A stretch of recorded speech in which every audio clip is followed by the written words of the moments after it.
Welcome to the Plant-Free MD podcast with Dr. Anthony Chafee, where we discuss diet and nutrition and how this affects health and chronic disease, and show you how you can use this to optimize your health and happiness, both mentally and physically.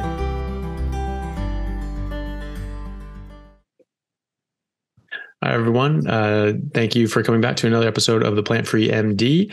And today I have a very special guest, Jake Thomas, who is a former Marine, a 5-time natural physique champion, and has actually won, he's run marathons doing keto carnivore fasting and has been a carnivore for the last 3 years. Jake, thank you so much for coming on. Thanks for having me today, Doc. It's great to be here. No, not a problem at all.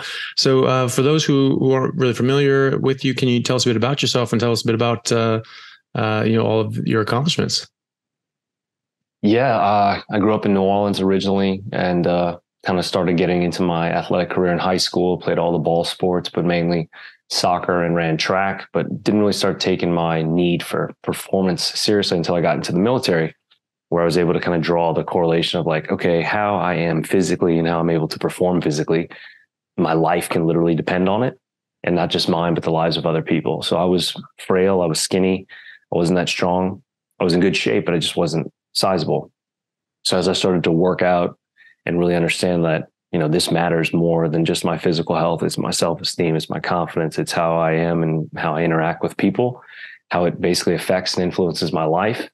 It started to become my life, right? So I really started to prioritize how I was eating, what I was doing, and seeing the benefits up and down. When I say how I was eating, at the time, it was protein shakes, the bro diet, standard Americanized, but, where's my protein? Where's my carbs and whatnot? I didn't know anything about macros. I just knew get my gram per pound of body weight per day, pump some steel, and hey, that should work out this way. Took me years of doing that before I got into the carnivore space. I mean, I did, the standard American stuff for a long time. It served me well, don't get me wrong, but it wasn't until I really started to go animal-based that I found, wow, the simplicity and the minimalism of what can be achieved from so little. And at the same time, what doesn't come with that as far as in the negative costs to my body, like digestive issues, mental health issues, depression going away, anxiety going away, inflammation going away. And then being able to understand that, wow, from these few sources, I'm able to get all of this to which I used to need this cabinet's worth of supplements for, or that I had to eat in this anabolic window, that I had to refuel with these chemical substances, or I had to refuel with these chemical substances, as opposed to, now I'll go days without eating from fasting and totally dissolve that anabolic window, compete without anything pre-race, compete without anything on course, compete, like all these, what I thought to be dogmatic things about performance as an athlete, just blown away. And the more I tested those things, the more I found new frontiers and more rabbit holes. And that's where I'm pretty much stuck at now, but happily stuck. Nice. And so what got you into carnivore in the first place? What did you come across that influenced you? I had actually just finished my last season in competitive bodybuilding. I competed in men's physique category, so board shorts, not Speedos. And I always liked the category because to me it was more about I don't want to say ideal physique because each person has their own definition of that, but more of not so bulky, but about lean mass and slenderness and tonality to the body. And I did it as a vegan. Oh, so wow. I'd been a vegan for 14 months. And I'd experimented with various diets because when I was coaching as a personal trainer and coach with nutrition certifications, I wanted to be able to better empathize to clients by way of actual knowledge, not just like theorist assumption. Like to me, the difference between a theorist and a practitioner, you're great if you got all the knowledge in the world from books, but if you never put it out on the field, like you with the rugby, like if I was a rugby analyst, but I never stepped foot, never knew what turf tasted like in my teeth. Like there's a big disconnect there. So for me, I kept running into things with people at the advent of my career with like, they were vegetarians or they were this, and I couldn't really relate to it. I had information, but I didn't understand it. So through various girlfriends, honestly, I adopted these different diets I had dated a girl that was a vegetarian. I became a vegetarian for over a year. I dated a girl that was a vegan. I became a vegan for, like I said, 14 months. And I'd already had successful campaigns as a bodybuilder on If It Fits Your Macros, Standard American and Bro.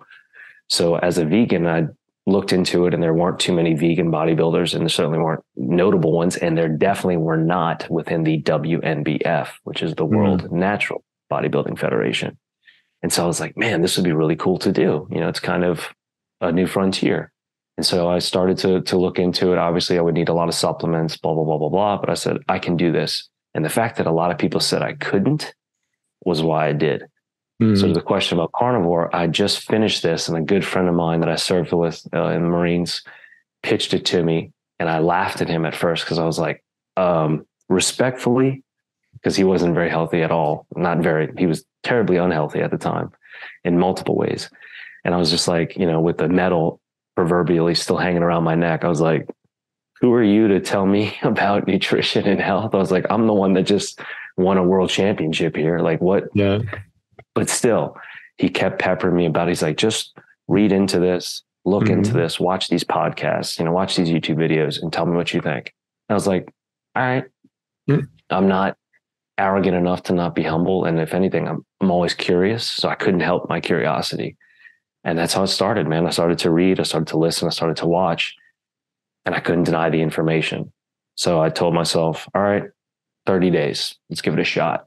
And I went total, varsity version carnivore, 30 days, no caffeine, nothing else but animals and animal byproducts. And that began the next rabbit hole of fascination and how I started the journey. That's awesome, man. Hey guys, just want to take a second to thank our sponsor, Carnivore Bar. I don't promote many products because honestly, all you need to be healthy is to just eat meat. For those times that you're out hiking, road tripping, or stuck at work and you want a nutritious snack that is just meat, fat, and salt if you want it, the Carnivore Bar is a great option. So I like this product not because it's just pure meat, but also because I want the carnivore market to thrive as well. And the more we support meat-only products, the more meat-only products there will be available in the mainstream. So if this sounds like something you'd like to get behind, check it out using my discount code Anthony to get 10% off, which also applies to subscriptions, giving you 25% off total. All right. Thanks, guys. It's funny. Like, when was that you went vegan? That you were vegan? Started in 2018 and started in 2018 or 2019 in January and finished in February or March of 2019 or 19 to 20, something like that.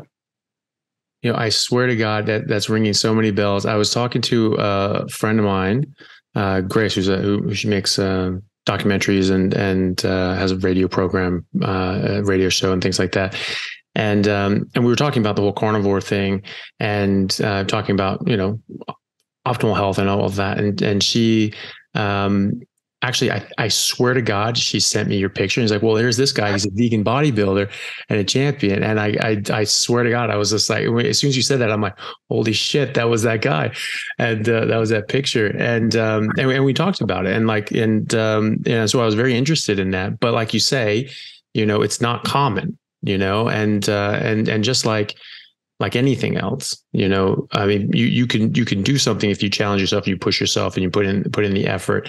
And as we were talking about off camera before we started, even people that do steroids, like they still have to put in the work. And there are people that unfortunately abuse steroids and don't even put in the work. And so it's like they really didn't get anything out of it.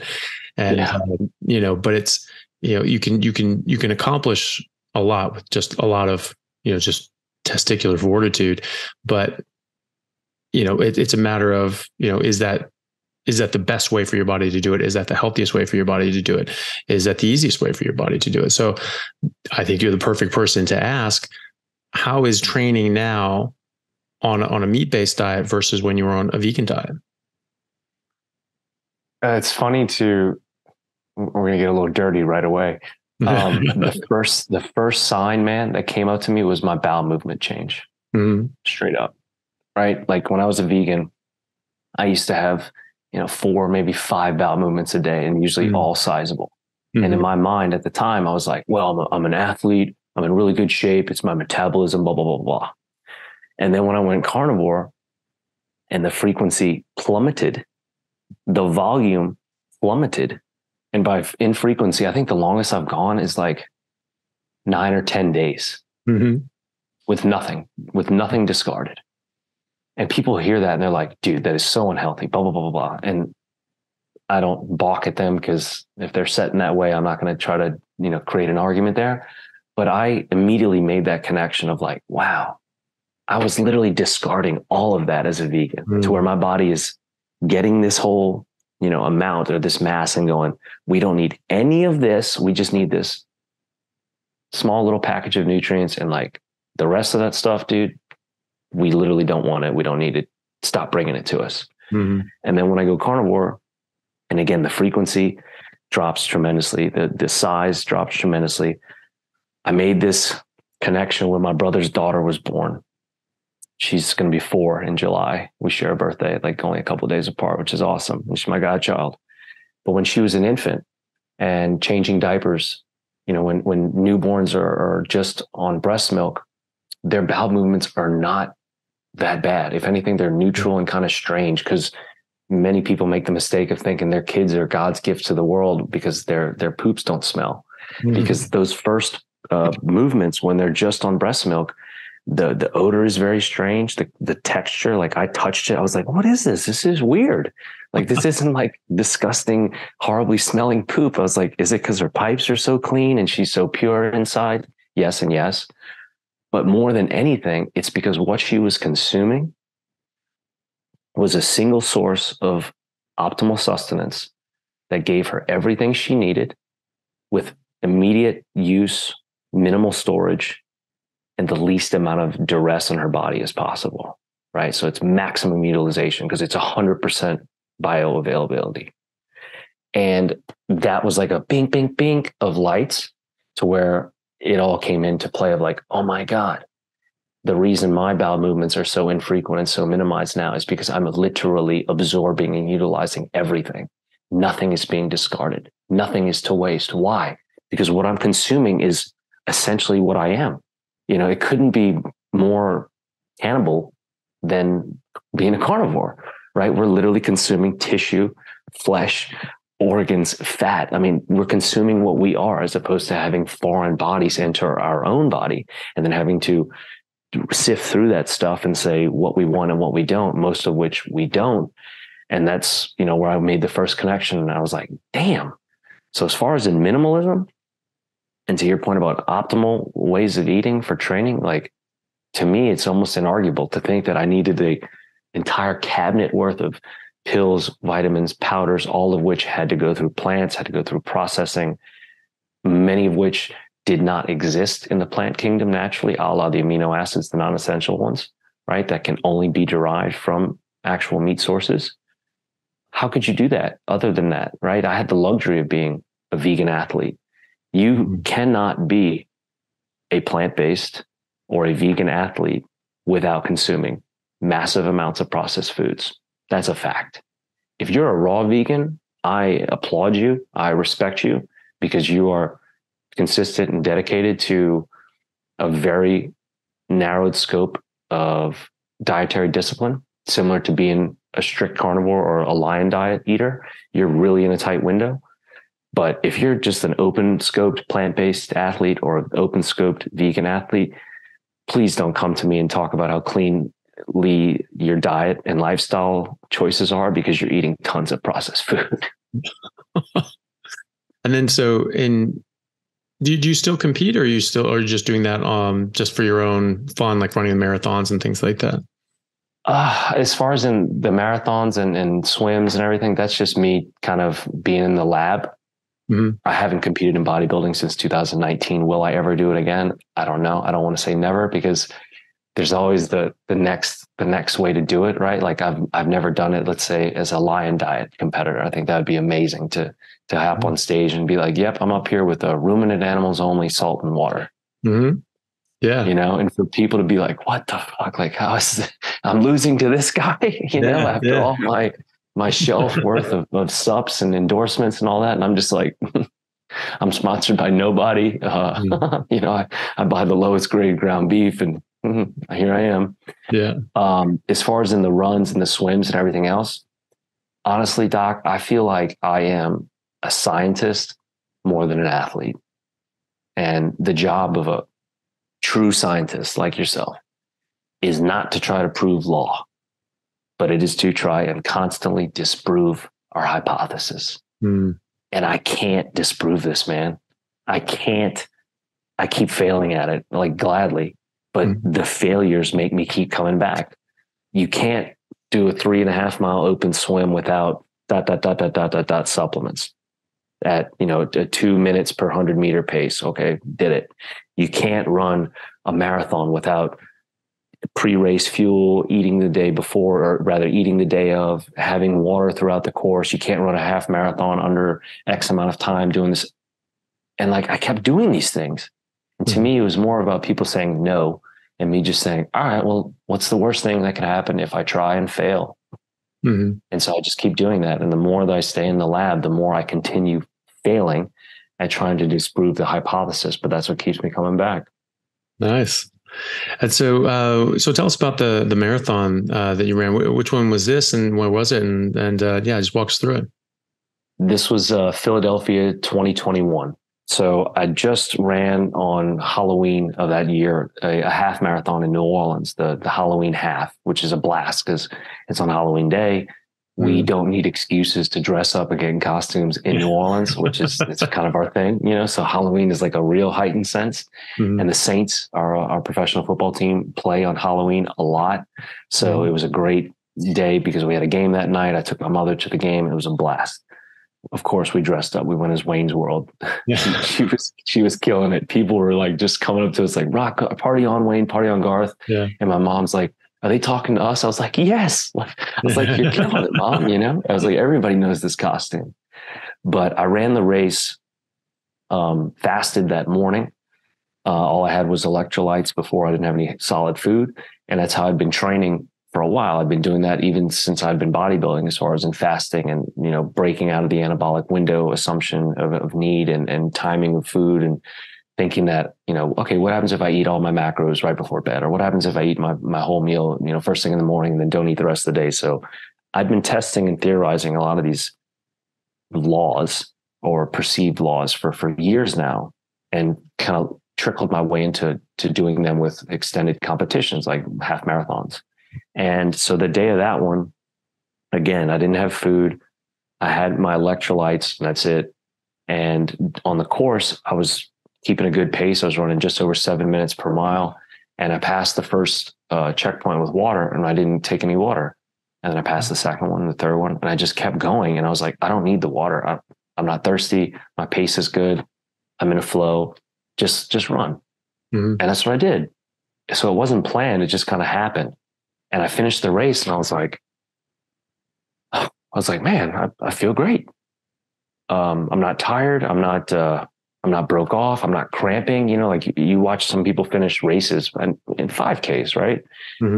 But for sure, half marathons, you see people finish and they're like freaking passing out, ready to die. They're vomiting. They're clearly, their skin is clammy, and they're white and they're green or purple, whatever, and they are not looking good. And I was like, man, what a beautiful thing. Yeah. This was awesome. And left the race, went home, got cleaned up, took my mother to the Saints game. We got cleaned up, got in costume, walked around the French Quarter, had a beautiful afternoon, and then went to the game. And people are like, "Dude, you're crazy. How would you do that?" I met up with friends there at the game, and they're like, "And what was your time?" I was like, just over 90 minutes. And like, what the fuck, man? Like, what is wrong with you? I was like, I don't know. I feel good. What do you want me to say? What else do you want me to say? And then right after I crossed the finish line, I was like, well, if I could do this the way I did and feel the way I do, by this logic, I think I should be able to run this, double the distance at this same pace and output, and thus feel that same. That was my kind of maybe, altered sense of mind with all the dopamine and oxytocin in me from after the race, but thinking that like, hey, I could do this for a marathon. So I said right there, I was like, all right, next marathon that's close to me. I was living in New York City at the time. Next marathon close to me, I'm gonna go for it. So I looked it up.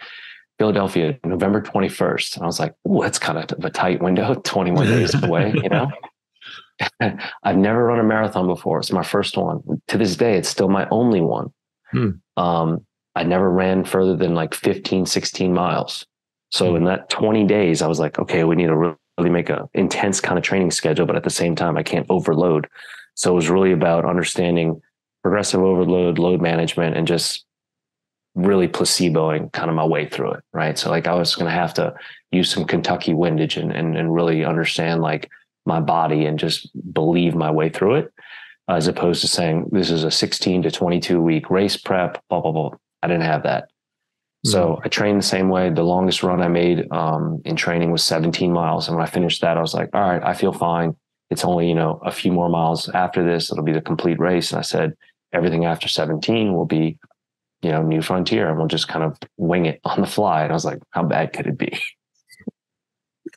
And so we get to Philadelphia. It was beautiful. I'd never been there. Night before, went to a Brazilian steakhouse, got the full dining experience, and just fueled up, picanha, as fatty as I could get it. Short ribs, as fatty as I could get it. I always skip all the lean meats when I go there. I'm just straight picanha and pretty much ribs and lamb chops. And I just, keep it coming until I can't eat anymore. And so that's what I did. Finished dinner around 1800, maybe 1830 local time. Race was kicking off at like 06 the next morning, or 06:30. I forget exactly. Night before and morning of, I started to prep race gel that I was making for myself, like carnivore race gel. I took bone marrow, heated it in the microwave at the hotel to soften it up, mixed in some raw cream that I'd purchased from a market there in Philadelphia from some Amish farmers, sprinkled in some of my electrolyte mix into that, and basically made my own carnivore race gels to have on me. And in my mind, I was like, if I need to use these, I'll have them. And that's what I'm going to just, tear open the Ziplocs and dig in. So I had those on me the morning of the race. Right before the race starts, I'm ready to go. No food before, just electrolytes and water and nothing else. And right before the race starts, I did not do a sound check. So I only had one headphone working. And I was like, well, this is a great way to start, but started running and was great. First few miles was awesome, like 7:15, 7:30. Got a little faster, finished the first half right about the same time that I finished the last half at. So just over 90 minutes. I was definitely on like a 3:10, 3:11 pace total, which was great because my goal time was to run under 3.5 hours.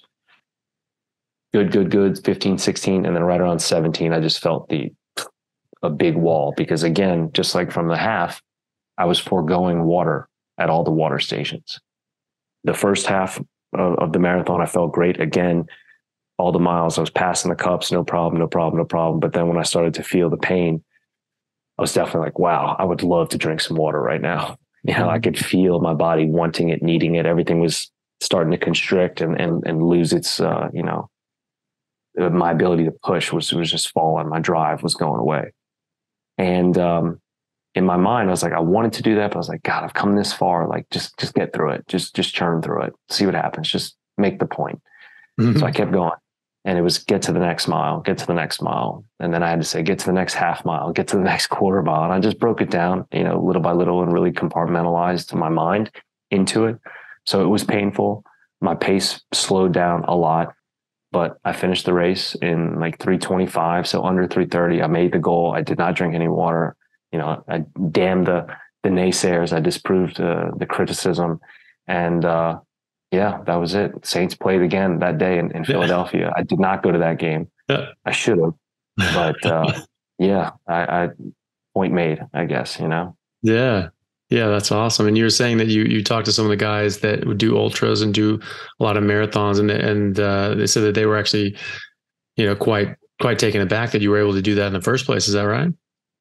Yeah, I was in a group of athletes at a real estate brokerage I used to be with. And I thought it was so cool that we had this like athletes of the agency. And the first time I went to one of our meetings, I was like, oh, these are really impressive people. Like she's run 50 different marathons. He's got all 7. This guy had run the Moab 240. Somebody else in there had run like breakneck, and two of the people had run bad water, and I was like, oh my God, these are like, you know, real runners and real athletes here. And I'm like, you know, I've run one marathon.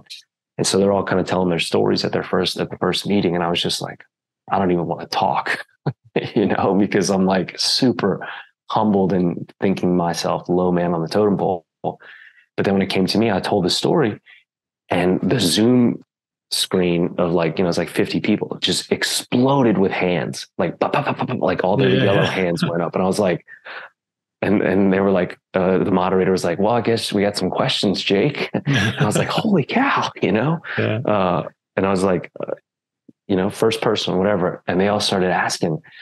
But yeah, man, with all their accolades that I thought was super impressive, which is, you know, to this day, I think is still way cooler than what I did. They were fascinated by me, you know, thinking about like, not just running it, but to run it in that time. You know, to think like, you know, to them, like several of them said that's impossible. And I was just like, dude, don't tell me that. Like, you just crushed your credibility of what I had of you in my mind to say that, you know, like you can't, like impossible is nothing. Like, don't put that self-imposed obstacle in there. And yeah, it was just, the more people that I've told that to, or have asked me about it, and to see their reactions, I'm like, God, I guess it's more of a big deal than I thought it was. Just at the time, to me, like I said, it was a on the spot experiment. Yeah. Well, that's awesome, man. Well, it is impressive, and it goes completely in the face of what everyone, you know, says can happen. I mean, even exercise physiologists, you know, they say you have to eat carbs, you have to do that. And of course, you know, people have taken biochemistry. We know that no, you don't. You know, if you stop eating carbohydrates, you make all the energy that you need. But we forget this, you know, because this is in the you know, the wisdom that's passed down, you know, generation after generation is like, no, you have to have carbs, have to have carbs in order to do this. And yet, you know, someone comes in like yourself and then just blows that out of the water. It's you know, it's going to be quite challenging to them, I think, or at least confronting. And hopefully they look at that and they challenge their own sort of thoughts as a result of that. I hope so, man. You know, like I say, it's like if I were to go up to David Beckham and say, hey, mate, I know you're a great right-footed player, but you would have been better as a lefty. Yeah. And he would be like, bruv, respect, but like, I don't think so, you know? But that's what it's like, right? Or me going to Mariano Rivera and being like, yo, Duque, like, I know you were, you know, 6 World Series rings for the Yankees as a closer, as a righty, but like that left, man, you would have been a murderer. Yeah. You know, if you didn't throw it, but you just kicked it down towards them, you know, that would have been really, you know, and it's like, it's that contrarian. And I get it, man. Like you yourself, you know, the amount of time you've put into study and practice to become who you are in your fields, be it in rugby, be it in medicine. And for someone to speak against what you believe to be right, which you know that you definitely put in time to learn and to, again, execute in not just theory, but in practice. And someone's going to say something that's, you know, the diametric opposite of that, I'd be confrontational too. I'd be defensive. It'd be hard for me. Like when my buddy pitched the carnivore thing to me about, you know, being a vegan, I was like, at first aghast, think like, who the F are you, man? To like, you're the one eating potato chips and being unhealthy on the sofa. I'm the one with the medal around my neck on the stage to be healthy. So I get it. And especially when they're older than us, right? Anyone to our senior, they've got, you know, some people I talk about this have more time in their fields of practice, but be it athletics or medicine or science, than I have time on earth. So someone that's got a livelihood devoted to that, maybe they have a business devoted to that. Maybe they've coached people, counseled people, treated people. How do you feel if someone all of a sudden tells you maybe there is another way? You know, what if people have died in your care? What if people have lost their battles with cancer or, you know, epilepsy, depression, anxiety, you know, any autoimmune issue that couldn't be solved through your treatment, but now there's maybe this other way that, how would that make you feel? And so I think about that a lot. But at the same time, if I'm able to change through humility, empathy, and just curiosity, if you can do that, which obviously you have had to do, if other people can do that, if my mother can do that, if my friends can do that, the people that I coach and counsel can do that, I believe anyone can. The ability to do that or not do that is a choice, right? It's a simple choice. Simplicity is a matter of fact. It's not an opinion that something either is or is not simple. Whether it's easy or difficult, though, that's up to us. That's the subjective part of simplicity. And I think that's where most people run into problems, is that it's easy for me, it's difficult for you. It's easy for you, it's difficult for me. Yeah. And, I think you make a very good point there, especially with doctors. If they've been treating patients a certain way for a long time, and then you say, hey, well, actually, this other way would get you a better result. And in fact, the other way that you were doing it may have actually harmed people. That can be very confronting and very upsetting. And so you obviously have to be very, very careful on how you say that to someone. It's not like a challenge, like, hey, you messed up, you've been killing people. Totally. They're not going to want to believe that. They're not going to want to hear that. But you say, like, hey, look, there's this better way of doing it. Like, what you're doing was how we were supposed to do it, and that was the best way we had. But I think this can be better. It's important to keep in mind that people are people, and they're not going to just respond how you want them to respond. They're going to respond based on their own situation and where they're coming from at that time. But I think it's very important, especially as doctors, when you have patients' lives at hand, to really ask those questions of yourself, because it's not that you've failed people or you did anything wrong. You did what you thought was the right thing to do at the time. Totally. Hopefully we all do. But you have to learn, and maybe the way you're doing it is the best way that's ever going to be, discovered. But if it's not, and something else comes out that's better, well, you have a responsibility to pick that up. And absolutely. Right. Because if you say, well, no, that can't possibly be true, because if that were true, then that means that I've been hurting a lot of people, and I haven't been hurting people. I've been doing a good job. So I'm just not going to listen to you. Okay. But if you continue to do what you were doing and it is the wrong way, it's going to continue to hurt people. And so consciously. Yeah. And so wouldn't it be better to then say, like, okay, well, I thought I was doing the right thing, but there might be a better way. I'll change that. I'll do something better. I think that's really the only responsible thing to do as a clinician. I'm so glad you said all that, because, ego is probably one of the hardest hurdles to get over with all that. Because at the end of the day, that's all we're really talking about. Pride. Yeah. Our own pride. And like right now, if something came out, if there was backing, if there was legitimate efficacy, evidence, anecdotal research, truth, whatever, that there was a better way, a different way. And I'd be like, oh, let me read up on that. Okay, let me experiment with that. Let me play with that. I'm never going to say I'm set in stone and I'm an immovable object on this frontier. Mm-hmm. Now, maybe on certain things, like I don't think drinking gasoline would be the best thing for your health on a regular basis. So maybe on certain topics, I am immovable. But regarding optimal human health and nutrition, I'm always open. Do I think that there is definitely a pretty narrow scope as far as in limits and constraints? Yeah. Do I think those limits and constraints can be bent? Also, yes.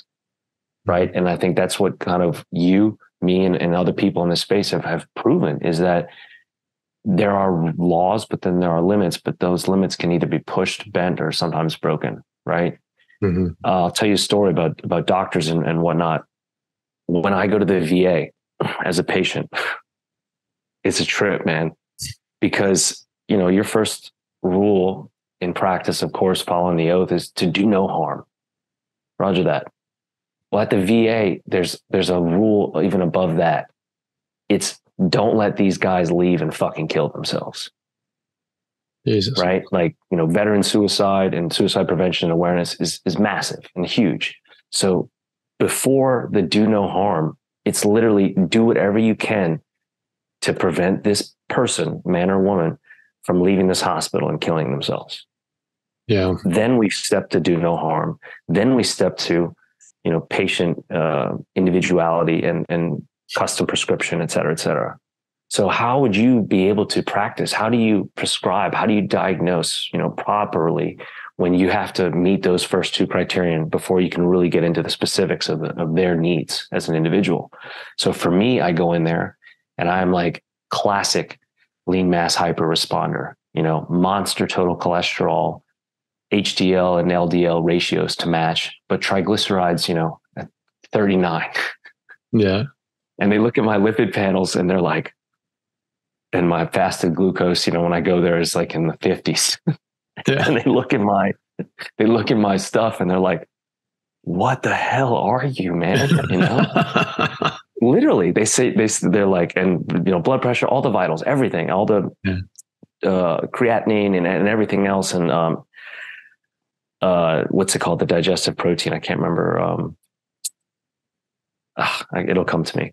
Or one of the C-reactive protein, C scores being 0, all that. And they're like, what the hell are you, man? And I'm like, just push-ups and, whatever. And they're like, well, can you tell us more? What's your diet?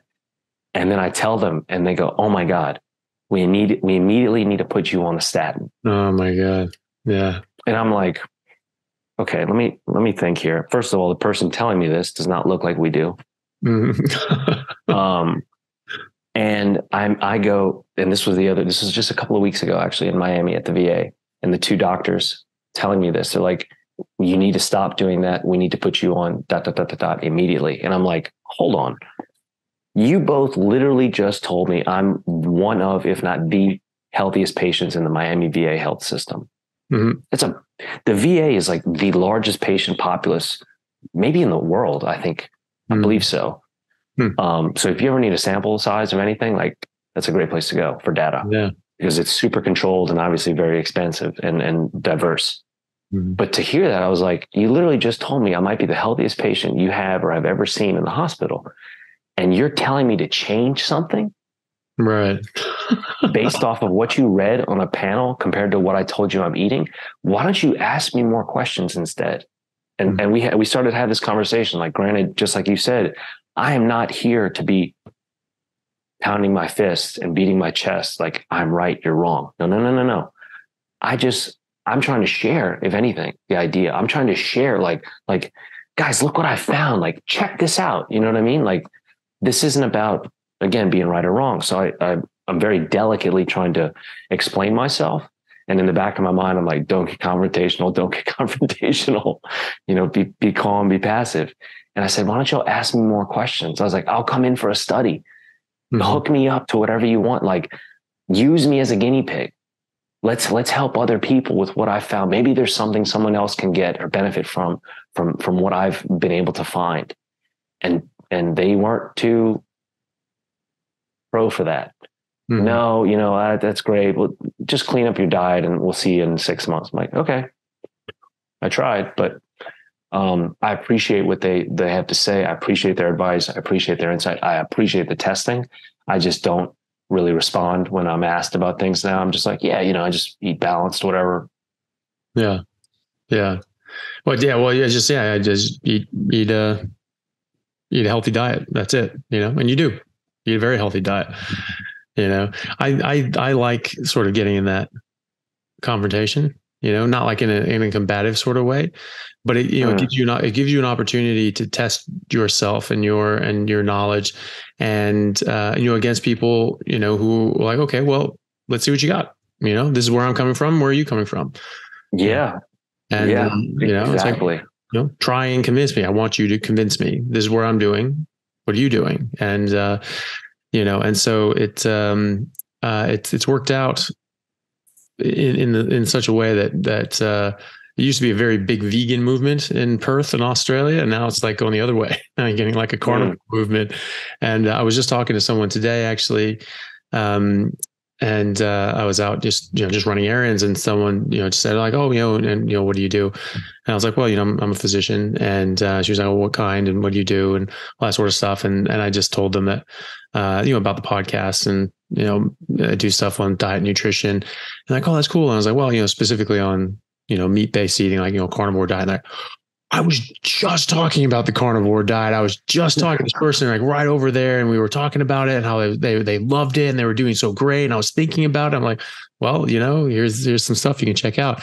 But when I first got to Australia, 4 years ago, people thought I was out of my damn mind, by only eating meat. And now it's just moving. And I think it's because of those conversations that you just have on a one-to-one basis, and it spreads out from there, because you get someone interested, and then they start looking into it, and they start going like, damn it, there's something to this. They start getting interested. They start talking about it. Yeah. They start having these sort of confronting conversations with people, and they start talking about it, and it just grows from there. And so now there's quite a lot of people that are talking about it and trying it just because of that. And especially doctors, I think it's great because also, you're very knowledgeable in this, and you've done a lot of work in this, because like, you want to know what it's about. Your friend challenged you on it, said, hey, why don't you check this out? Why don't you think about it? And you did, and I'm sure that you could talk to these guys in ways that they would probably come around, because a lot of it's almost easier to talk doctors into it, because they can't deny the legitimacy of it, the effects. Well, absolutely. And they, looking at your results and your blood tests and your objective markers, everything else is all, all showing that it's good.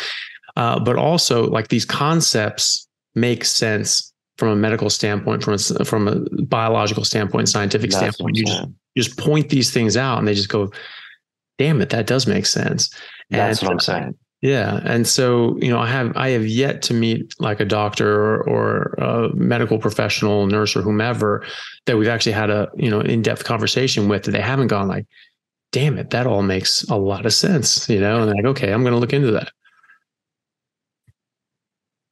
Yeah, man. Like, I love stepping into the ring, so to speak, with a professional that's clearly above my pay grade, in their respective field, because it took me a while to get that confidence, but through knowledge, and experience to feel like I can have that conversation with this person. I mean, even to sit with you, or to sit with Dr. Baker, like Sean Baker that I had before, or other physicians, and not be, what am I going to say? Like, I'm walking on eggshells. I'm going to say the wrong word. They're going to destroy me with medical vocabulary. I'm stupid. I'm ignorant.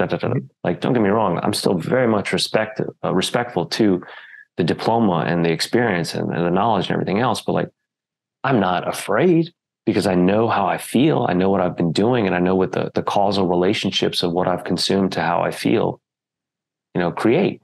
And so when I was at the VA this last time, between the two of them, one was a senior resident and the other was, like a 30-year physician, I wasn't scared. I was honest. I knew everything that I was saying was true. It was not theorized.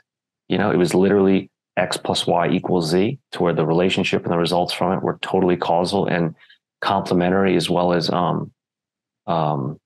symbiotic to one another, right? They were 100% correlated. And that to me is so cool, because now I think, the patient side is becoming much more aware and informed and wanting to be, as opposed to just showing up, here's your script, take your pills, see you out the door. Right now, it's more of this like cohesiveness between a patient and a doctor, to where let's find the right and best formula for you. Let's devise a plan together. Let's put something together. Let's put our minds together. My knowledge as a physician, your mind and intuition of yourself and your body, and how it, responds to certain stimulus or stimuli. And that's really what I've been going with. So like, I go to the VA for their systems, right? For their checks, for their data, for the ability to get the calcium score test, to get my full EKGs, to get my lipid panels, to get everything else. And then I use that data, go back to my lab and think like, okay, what can I tweak here to manipulate these numbers? Or like, let's see if I do something, if it's going to change. Like in 2022, I went from like, I think a 250 total. And then again, like low ratio HDL LDL to match, and the triglycerides under 50. Cool. And then I pushed it all the way up to like 450 for total, but the same low ratios of HDL LDL and triglycerides still under like 75. And I was like, oh man, this is amazing. And I talked to Dr. Sean Baker about it. And that's when I went into the lean mass hyper responder rabbit hole from Dave Feldman, and loved all that information on that. And to think like, how is this not more in the common, public domain of awareness or medical awareness? To think like, you for sure. And now like me, like I continue to find myself on these edges of the map, man. It's where like, I'm trying to Google things about how I feel and where I am in my life and what my body is going through, these things my body are exhibiting, like hyperkalemia. I had to learn about the other day because I definitely consumed too much potassium and I was feeling strange from it. And I was like, something's not right. And I started to deconstruct what I had gone through in the day. And I was like, overabundance of potassium in the body, simple symptoms, I found hyperkalemia. And I was like, oh, yep, this is definitely what's going on. Let's not do that, but learning stuff like that, that's amazing. But the more or further I go into this space, the less information there seems to be because of how novel it is. Like somebody asked me, they're like, well, dude, what are you going to do when you finish your lion diet? Like right now, today is day 70 out of 100 days of ruminant animals, salt and water. And I was like, I don't know, man. He's like, what are you going to become, a vampire and just drink blood? I was like, maybe. Like, I wouldn't say I wouldn't do it, but it just keeps fascinating me, man. And back to that, theorist and practitioner and dogma and hypothesis. It's just constant testing to try to disprove it. Because honestly, man, it's like, I don't want to believe it. I don't want to believe that my health, how I feel, my ability to fire up out of bed at 3:15 in the morning every single day without any feeling of inadequacy or that my rest was poor. Or like, even if I go to bed at 11 o'clock, I'm still like, bam, wired, ready to go. How I feel during the day, the fact that I don't have depression anymore, anxiety, addictive personality. I'm not going out and drinking and using drugs anymore. And I was able to get myself out of all these complications within my mind because of how I ate.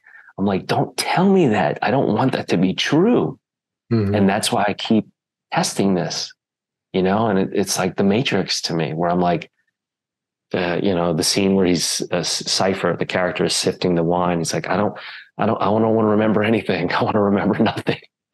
When he's trying to sell out the crew to become, plugged back in. But it's like, you can't unsee this stuff, man.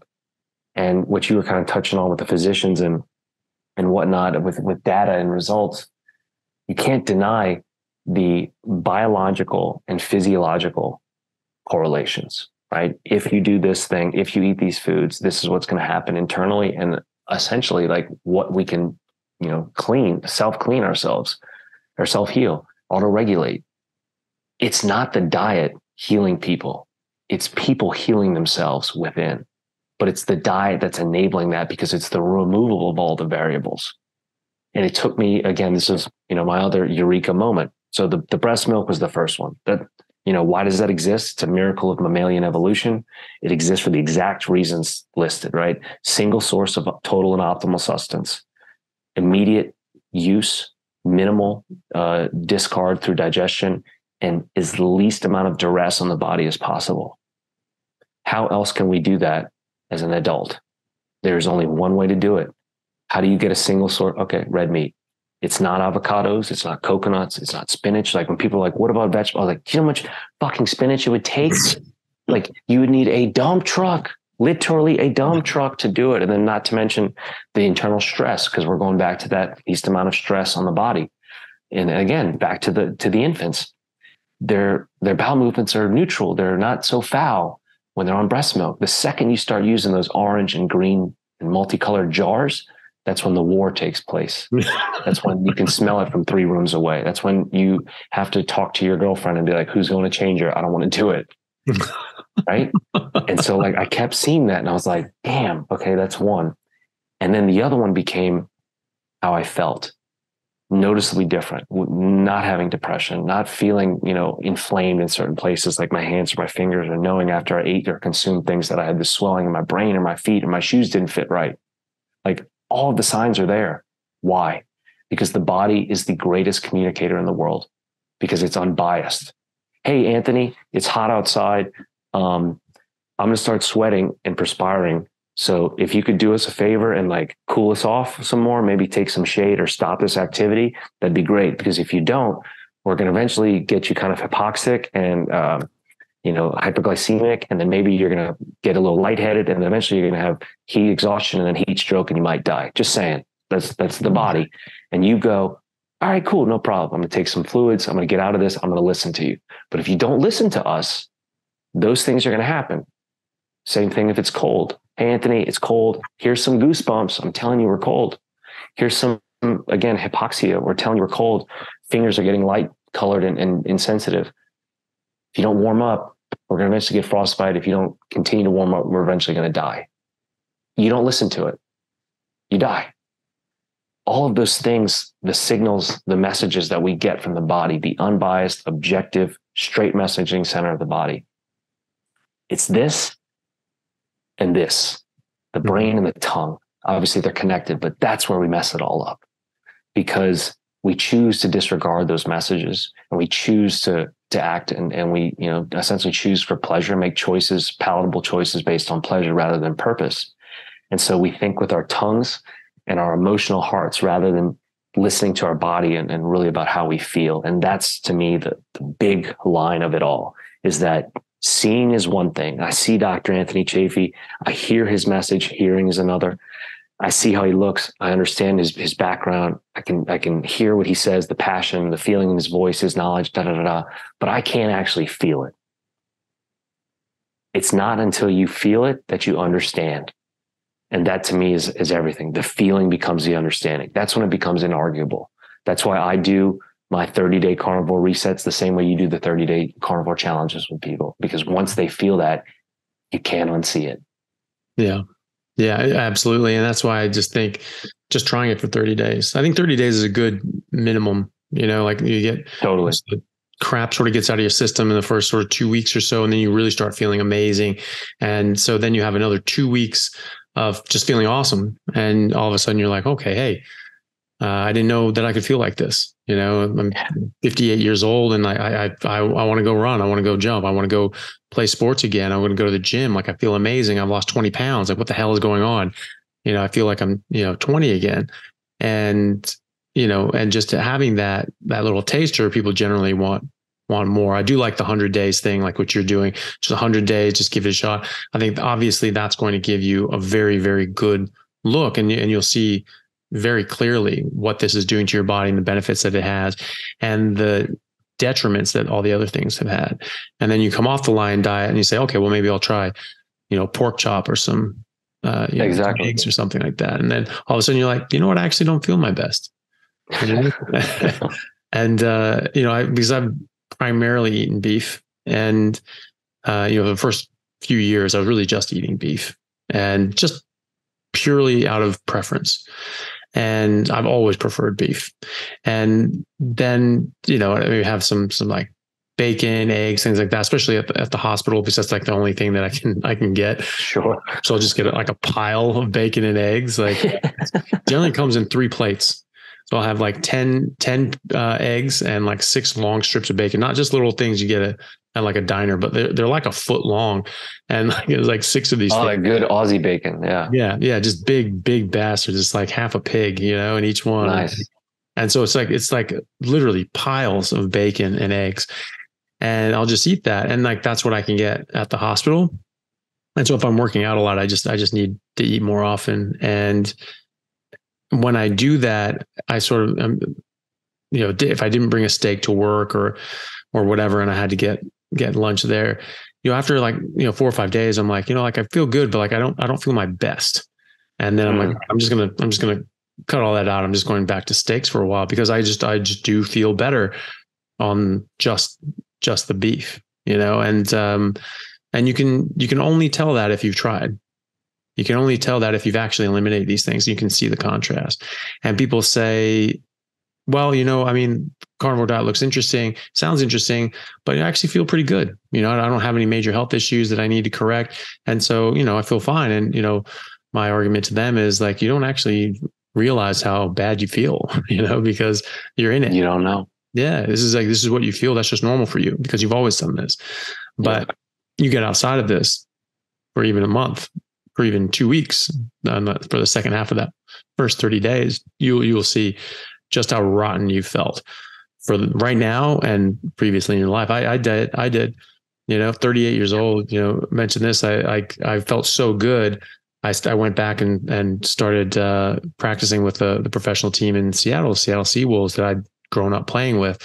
And I just felt amazing. And I was back at practice and just running dead sprint, just hauling ass, and felt fantastic. Having not run in, God knows how long. I hadn't played a full season for probably years.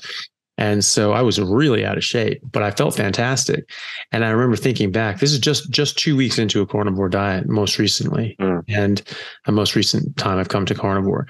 And I remember thinking to myself, I was just like, I've felt like crap my whole life, and I should have felt like this my whole life. And I feel robbed for not having felt that, but I would never have known that unless I actually tried it. Ignorance is bliss. But ignorance is also ignorance, and you're also living in that squalor that you think is normal, and you can get out of it. And then all of a sudden you can realize that things are a lot better, and maybe you can't go back in time and live your whole life this way, but you can live the rest of your life this way, and you can definitely improve on all of this. And you have to live with the fact, you have to live with the fact that you're not 6 inches taller with a 10% larger brain. Like you would be if you sort of grew up like this. But, you're going to be better on for the rest of your life. And that's something no one can take away from you. God, man, it's so true. Yeah. I wish I had known that topping the charts at 5'9", I could have used that 6 inches with nutrition, but, or even more, man, Yeah. Or even more, God knows. Right. Yeah. But like you said, it's the feeling. The feeling is truly the understanding. And that's what is undeniable. And that's what makes me so, not scared, but I'm just like, gosh, what am I going to do when I finish my 100 days? Like somebody asked me the other day, what are you going to do? I was like, I would love some bacon and eggs right now. For sure. Love bacon and eggs, but it's going to be about how do things make me feel, not about how things taste. Because the majority of people in the world, us, all of us, at some point have been guilty of it, or just innocent, or just honest, have lived to eat rather than, eating to live. And that's what most people do. Most people live to eat, straight up. They travel to eat. They do something to eat. Somebody dies, they eat. Somebody gets married, they eat. Somebody's birthday, they eat. Living to eat rather than, eating to live. And like, this is about eating to live, man. And not just live, but to thrive and to realize like, my God. And, I think about it like being a bouncer at a nightclub. If I'm standing at the door and it's just Anthony Chaffee coming through, I'm like, man, he's always good. His money's always good. He doesn't even drink. He just sits on the sofas and just chills out. The place is immaculate when he's here. We have no problems. Awesome. Hey, Anthony, do you mind today? We're going to do some renovations while you're hanging out. Yeah, go for it. No problem. We can repair the walls. We can install new TVs, new carpeting, All this stuff can be done internally to clean the place up because we just have Anthony, the best customer ever. But when Anthony comes in and it's Jake and Steve and Rebecca and Siobhan, Jake's always in trouble. Steve gets in fights. Rebecca brings drugs, and Siobhan, who knows what she's doing. Those problems bring more staff. We have to have additional security. Sometimes the fire department has to get called. We got to call people off work that are normally not working that day to come in. We can't repair stuff. We have damage going on. TVs get knocked off the wall. The house, the internal space is destroyed.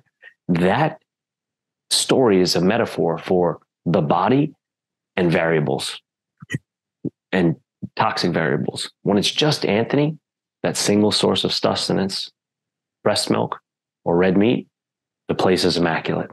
Everybody's happy. Everything's copacetic. It's not just homeostasis. It's like humming homeostasis.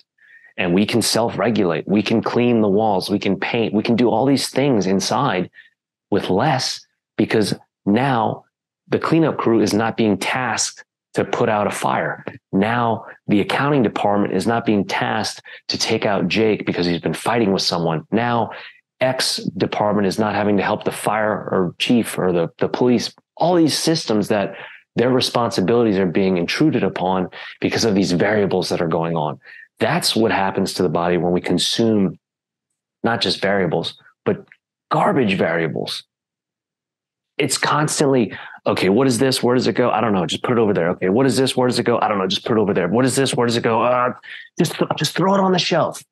And that's just store, right? And that's eventually, does it get dealt with? I don't know. No, a lot of times no, as opposed to Anthony. And for years of doing that, because it starts basically as soon as we get off the tee. That's when it starts. Literally, it begins the second we come off of that. And we start having those jars. Those jars evolve into, liquid gel, Kool-Aid pops, and sweets and treats. Like, my poor godchild, like I've still yet to watch her eat a piece of a whole food to this day. Granted, a lot of times we hang out, it's special occasions, birthdays and whatnot, but I've never seen it to this day. I've never seen her eat a blueberry. I've never even seen her eat a chicken, a piece of fish, a piece of steak, a banana. It's only been cereals, pastries, and candy. That's it. So coincidentally enough, when I finish my Lion Diet on June 1st, I'll actually be in New Orleans. And I have a massive recipes list of things that I'm going to be making specifically for her, right? Like healthy versions of ice cream, healthy versions of just real whole food ingredients of things that she's eating that I can bring over and say, hey, look what Uncle Jake made you, baby. Like da-da-da-da. And oh my God, this is so good. She's 4, but she's already like this tall. She's halfway up to me, which is not much, but she's going to be a big girl.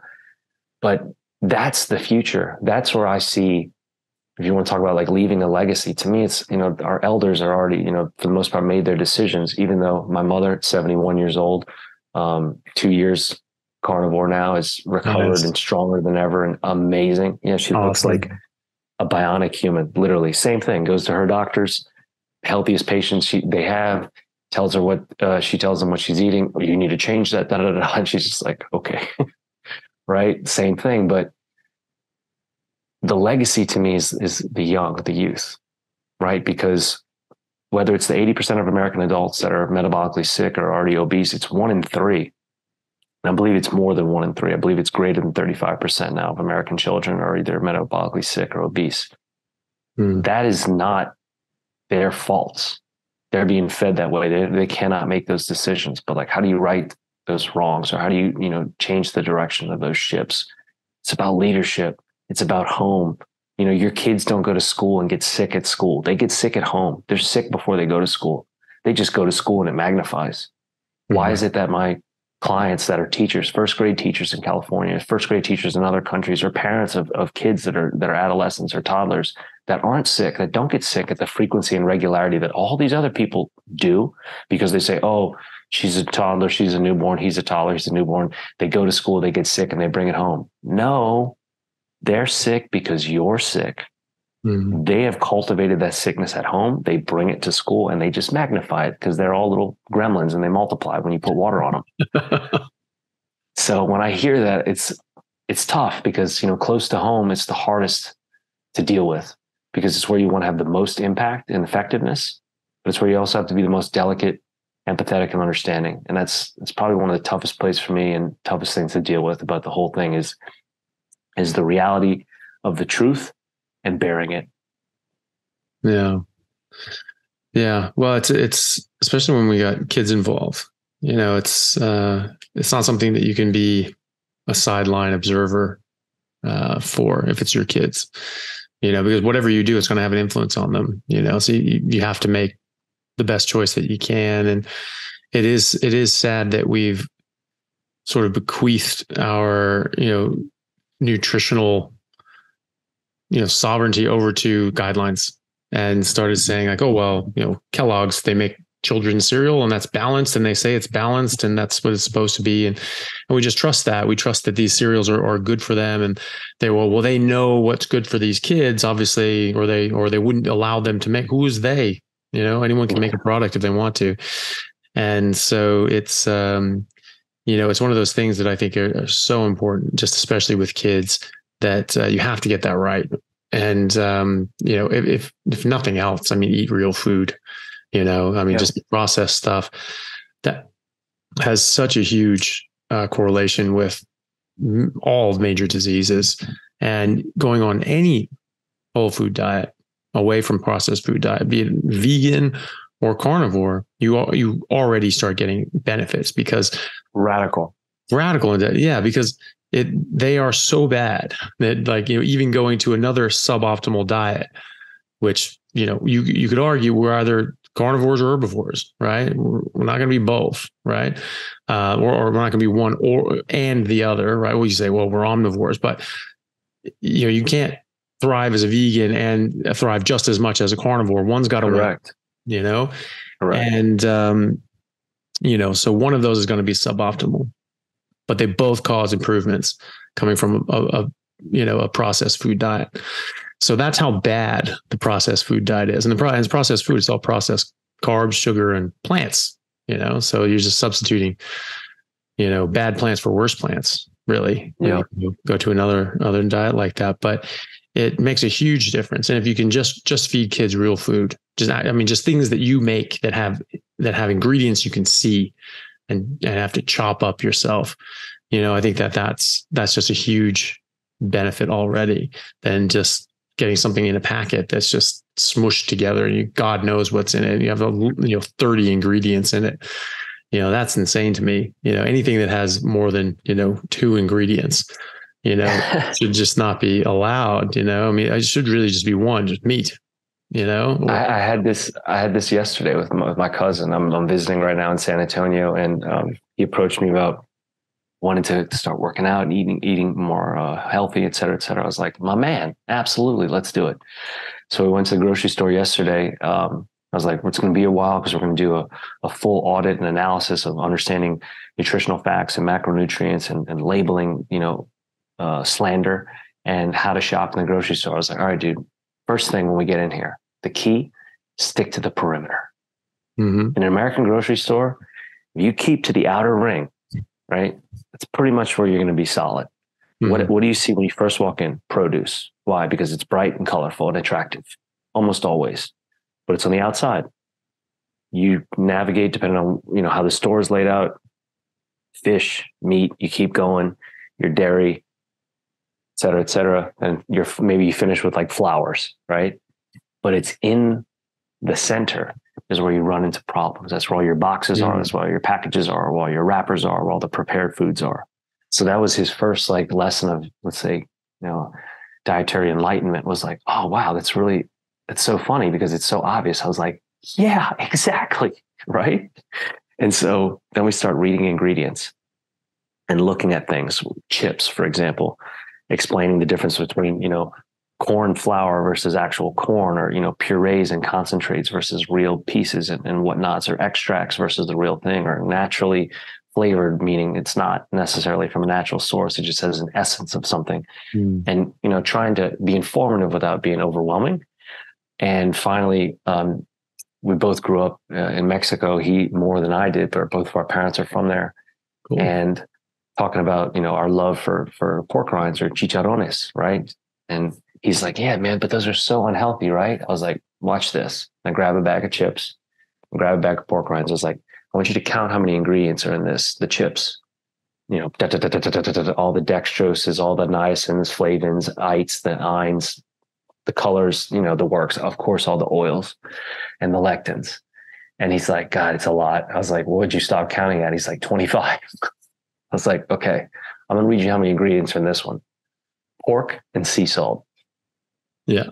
You still think this is unhealthy? And he's like, I don't understand. I was like, what do you mean? He goes, well, he's like, I understand, but he's like, how can that be? I was like, exactly.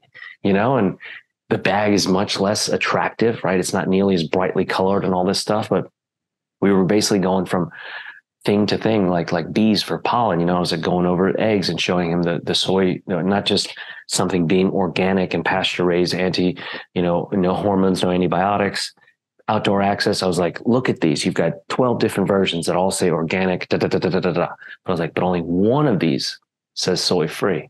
And he goes, yeah, I see that. I was like, that's your guy right there. Mm-hmm. And he's like, well, what does it matter? And I was like, well, naturally chickens, hens, and roosters, they don't eat grass. They forage. They're pluckers from the ground. They're looking for worms and grubs and bugs. That's what they like to chew on.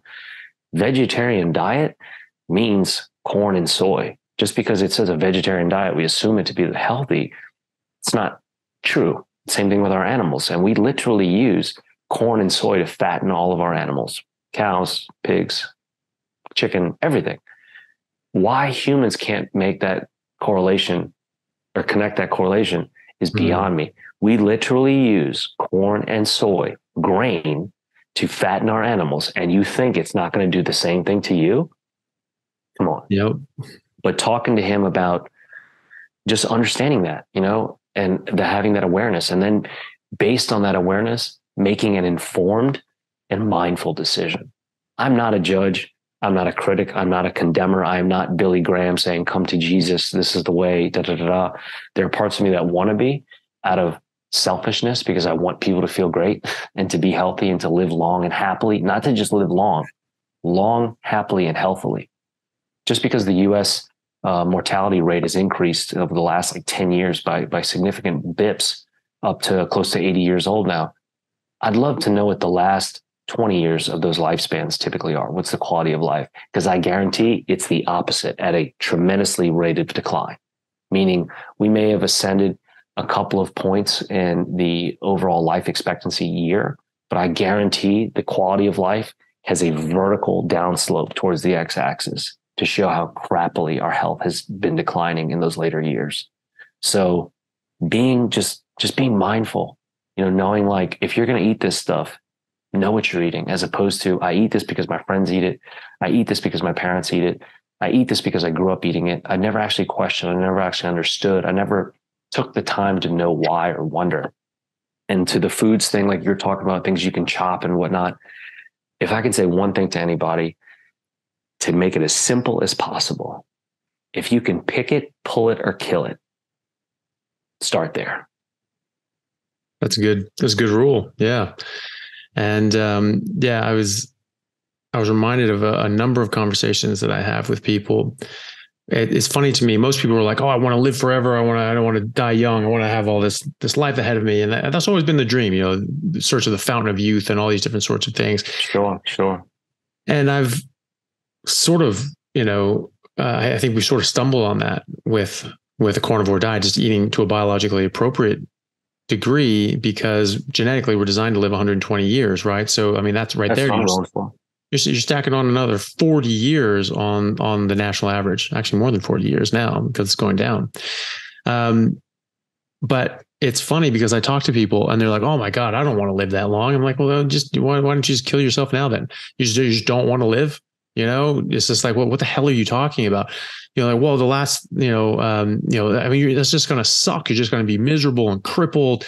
They're thinking that you're going to age at the same and decay at the same rate. And then instead of being just a frail, crusty old, 78-year-old and then dying, that you just continue to wither and turn to dust, but you just can't die. It's like some sort of curse out of a horror movie or something like that, and it's like, no, you're living to 120 because you're healthy. You're healthy as you are. You're healthier at 85 than you are now at 30. And then I talk to other people that say, well, you might as well smoke and drink. It's like, oh, well, smoking takes 20 years off your life, but the last 20 years suck anyway. Right. So I might as well just take those off. Self-fulfilling prophecy, because it's the ones who smoke who have the shitty last 20 years, because they're the ones degrading their body and decaying and aging prematurely and having all these health problems. They're the ones that they're trying to avoid by dying early, but they're guaranteeing that they're one of those people. So, for me, it's a much better, intellectual endeavor to realize that if you don't do all that, you can live longer and be healthier the whole time. And not only will you get more life, but you'll get more quality of life as well. And exactly. And there's this weird fad that people are talking about, like, well, doing a meat diet, yes, you can be healthy now, but that doesn't mean that you're going to like live longer. And like, why wouldn't that be? If you're like, if you're as healthy as you biologically can be, what about that doesn't suggest longer life? You're not decaying, you're not breaking down, you're not aging prematurely. That means you're not aging, you're not growing older as fast as someone else doing something else. The logical gymnastics that people try to do as a workaround from actually just recognizing the reality that's in front of their face, that biologically we are carnivores, and that's going to give us the healthiest, longest life that we can have, because that's what we're biologically adapted to have. That's what we're biologically adapted to eat. That's why meat is basically 100% bioavailable. You get all the nutrients you need from that one-stop shop, just as you say. Everything's right there. Everything you need in the proportion that you need it. Nothing that you don't need or can't handle. And so you only get good, you don't get bad, and you're perfectly set up and adapted to thrive on that. And somehow that biological and evolutionary mechanism that's spent years, millions of years honing itself, millions of generations honing itself, hundreds of thousands anyway, that somehow isn't as good as something that was just made up in a fucking factory, 30 years ago, or even last year, like the Impossible Burger, the best thing that could ever happen. Man. How God, could that possibly be? A few things. Number one, the impossible meats and whatnot, plant-based foods and stuff. I did a comparison one day with a couple of brands of Impossible or whatever, plant-based burgers and whatnot, and a couple of bags of dog food. And put the ingredients all side by side and said, see if you can guess which one is dog food and which one is a plant-based burger or plant-based sausages. Dude, they're pretty similar. No lie.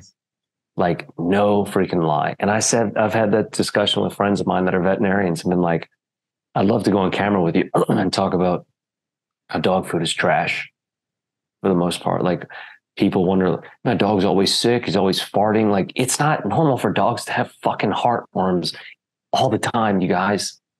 It's not normal for every dog's hips to be displaced. It's not normal for dogs not to be able to breathe. Like, even if their compacted faces are the way they are, like animals and otherwise, they don't want dry kibble.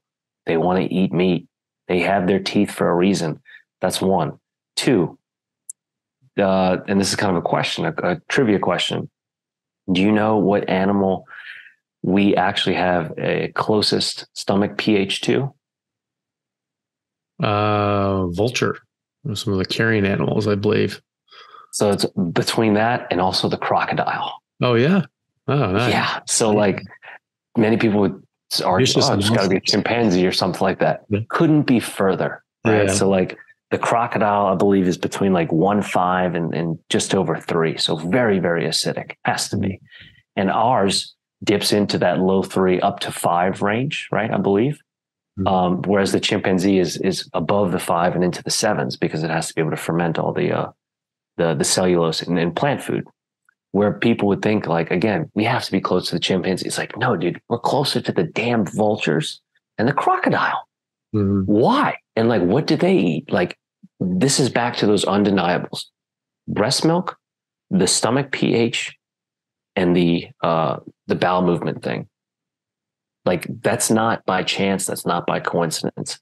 So, I don't know, man. Like, again, it's about, to me, testing those theories, testing those hypotheses, and constantly not being able to disprove them. And the answers are in the natural world. They exist in the natural world, right? All around us, whether it's the stomach pHs or anything else. I'm just perplexed and mind blown by it. And I applaud you for having to kind of stand in the fire around the doubters and the naysayers that are certainly obviously omnipresent in your world more than mine. But yeah, man, I just try to extend the message as best I can. To me, it's sharing how I feel more than anything. And the more I continue to feel this way, the more I'm going to just continue to tell people about it. And I think that's the best thing I can do. Awesome. Well, everyone appreciates it. And, I think it's just great to get your voice out there, your experience out there, showing people with, as a living example, that everything they said that couldn't happen can happen, that it actually lines up perfectly with biochemistry. We know it. We've seen it. We know people fast. We know people have been fasting for a long time. Every major religion has incorporates some sort of fasting. We understand. I've taught since I was a kid.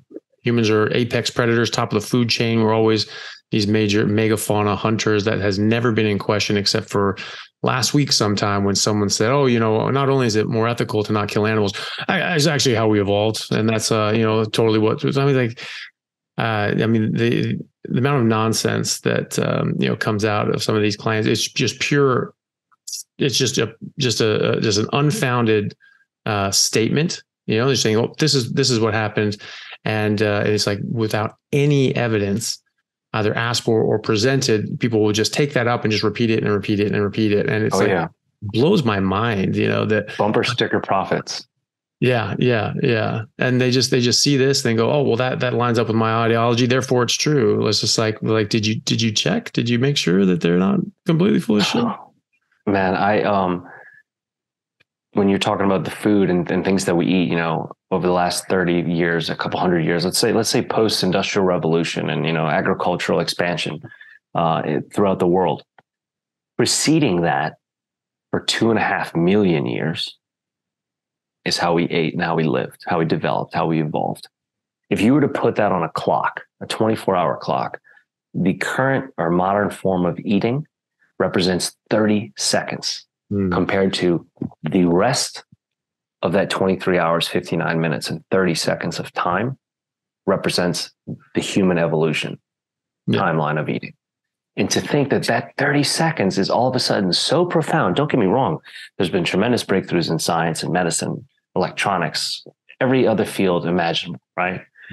But to think that how we've evolved as humans is suddenly now become better to eat things out of boxes, out of packages, out of wrappers, or things that have been created in labs, or now even being genetically and otherwise altered, or even made through 3D printing for our consumption. To think that that is the way to unlock optimal human health is just mind-boggling to me. As opposed to, could it really be this simple? Yes, it is. Could it really have all gone so wrong and awry? Yes, it has. Is the system really actually working against us? Yes, it is. I am not a conspiracy theorist. This is truth. You want some fucking reality? Go to your airport, America. Take a look around your airport. See what your people look like. It's probably one of the best petri dishes to give you an accurate understanding of what America looks like. Every time I go to the airport, man, I love being in there because I'm the only person reading a book. Number one. Rarely do I see other people reading a book. Not to mention I'm doing it standing up. I'm neutral spine, looking straight at my pages. My neck is not broken. I'm not looking down. And like I said, I'm standing. Everywhere else I look. And the first time I kind of made this connection was I was flying to Paris a few years ago.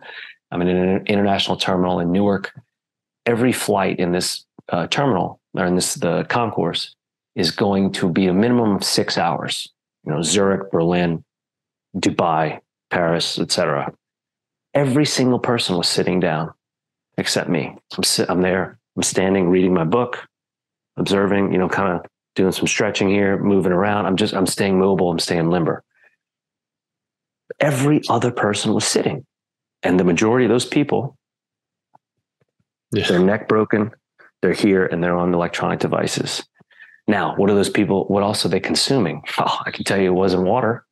Yeah. Bottles of cola all over the place, bags and hands of chips, of course.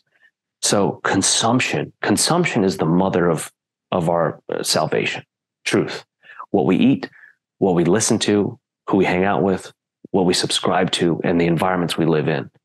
That is consumption, right? Physical and spiritual nutrition. And just looking at this sample size of people in this terminal, not one of them, this isn't about being vain, not one of them looked like me. Not one of them looked like you. Not one of them looked like my mother. Not one of them looked like my clients successfully do now.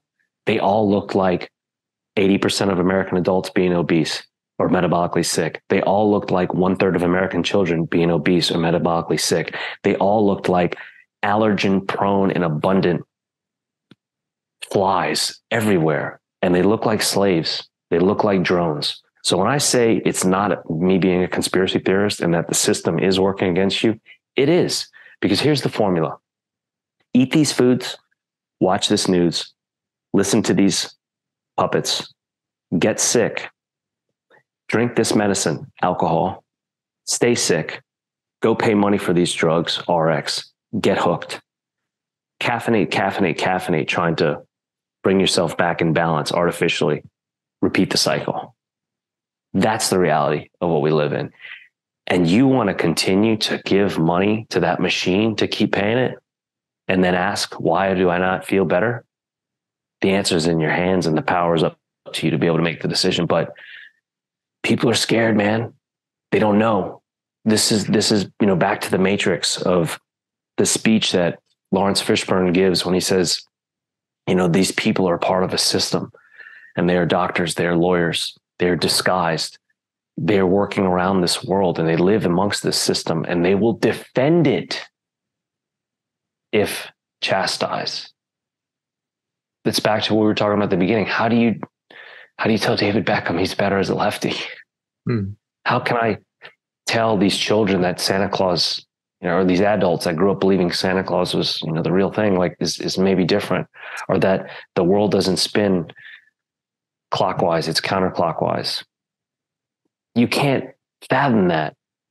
And then to think that, my God, all of it is connected to what I've been eating, all these things that I love, my emotional attachments. I can't. How do you get through those layers? I don't know. Yeah. Well, it's a difficult, tangled web of issues that just sort of have to pick through one by one. But, you can start with your own health. You can start with doing what you can recognize objectively is an improvement in your own life. And then once you see that and you see that with your own eyes and your own experience, then you can, at least you have that and you have your own health. That's the best foundation with which to work on and work off from there. There's a book, he was a general, I can't recall his name, but it was called, it was like Make Your Bed or something like that. It was all about, just the first thing you do in the morning. McRaven. Is that him? Yeah. Admiral, Navy Admiral. Okay. Yeah. And it was just, once you get up in the morning, you make your beds. The first thing you do, you've accomplished something. You've already accomplished a task. You've already, on your way to accomplishing more tasks. And this sets you up for the day. And at the worst case scenario, the day was horrible, and you come back home, there's this perfectly made bed. It's right there, ready to go to bed and just start over again. And it was a book just talking about that. You start off with something that you can control, something very basic and simple, and then you work up from there. And doing that with your own health, that's something you can objectively measure. You may not be able to tell where the world's going to go in 20 years and how to plan and account for that. But what you can tell is, how do you feel right now? What is your health doing right now? Are you coming off your medications? Is your blood pressure normalizing? Do you have diabetes anymore? Did your Crohn's go away? That's something that you can look at right now, and you can see from a very real, objective standpoint. And you can see, hey, this is getting better. And so you start with that, and then you can work up from there. And if you're in good health and you have your independence back, you're going to be a much more formidable person in every aspect of your life and going forward. And you're much less likely to be a drone or a slave, and you're much more likely to be able to be your own person and continue a much more fruitful life. The sum of it is, powerful people, healthy people, intelligent people, informed people are not valuable. We, you, me, as human beings, we are the ultimate commodity on the planet now. And we're much more valuable sick, scared, and stupid.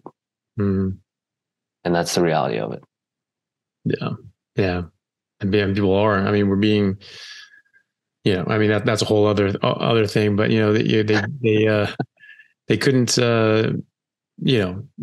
Slavery is illegal now and very out of vogue. But there's the whole idea of it's 2030. You own nothing and you love it. Like, well, who else doesn't own anything and works for free and just gets provided their basic necessities for life? Wasn't that the slaves? Wasn't that slaves that did that? And they just get what they needed to survive and nothing else, and they couldn't build their own wealth and their own fortune, and their own the products of their labor belonged to someone else. And they didn't own their house, they didn't own their clothes, they didn't own anything. That was all provided for them. Did they just love it? That was actually an argument back in the 1800s, was that because this was hotly debated for decades after the formation of the Union before the Civil War, because most of the people were trying to abolish slavery, but they were trying to do it through the legal measures that we had set up through the Constitution. They said, look, we don't like this, but we can't just make a system of laws and then break the laws right then. Like we can't do that. We have to do this for real. And unfortunately, this is one of the laws. This is something that they're allowed to do in these states. And so they argued that, look, this is wrong. This is immoral. This is unjust. This is blah, blah, blah. And the other side was, well, no, you're immoral. You're unjust. I take care of these people. I take care of their families. I feed them. I clothe them. I house them. I make sure that they have food every single day, that they're not going hungry, that they're not going out and spending this money and getting drunk. And so there's no food, no money left to feed their kids. You're just giving money to some unwitting dolt who's going to go and like gamble it away, spend it away, and their family's going to suffer as a result. You're the one who's immoral by just paying your employees. We are the moral ones by taking care of them. They're like our family more than anything. And so you can argue morality in a number of different ways, and they tried to, but at the end of the day, you're taking away an individual's freedom is always immoral. And the idea that it's 2030, you own nothing, and you love it. And like, I can tell if I love something or not. You don't have to tell me. And if you have to go tell people, oh no, you like this, clearly, it's not going to be something that people are going to like. Before I get misquoted, I want to say the McRaven, I believe his last name is McRaven. He was an admiral with the SEAL teams. And the speech, I'm not sure if he wrote that book specifically, but either he wrote it or referenced it in a commencement speech, I believe, at the University of Texas at Austin, is where it kind of got virally publicized on YouTube. It's a great speech. Yeah. It's so true, man. Like, it's the first thing you can do in the morning and kind of set yourself on a win, right? And I coach this to people, and people literally ask about what's your process. I shot a video this morning talking about it and why I do it, because life is always going to be tough. The uncertainty that's going to happen, the spontaneity, the disasters, the circumstances, as hard as your life might be right now, as hard as it may have been in the past, it's not impossible to say it might not get harder. You might go through something even further tragic or horrendous. I hope you don't, but statistics would kind of show and suggest that you would. You're going to have more responsibility. You're going to have more hardship. You're going to have more heartbreak. More people are going to die. You're going to go through things additionally. We can't change that. We can't prevent necessarily all of that from happening, but we can do something about how we're able to handle it, our ability to handle those situations and things. I mean, Viktor Frankl, top example, The Last Human Freedom, the famed Holocaust prisoner, talking about in his book, the last human freedom is our ability to choose how we respond to situations and circumstances around us. For a guy in his place to say that, meaning my soul is not my soul, but my body is taken, my physical being, my humility, my pride, all these things are taken and being, horribly infringed upon, yet my soul is intact and that's mine. And how I choose to let these things affect me is my ultimate choice and final freedom.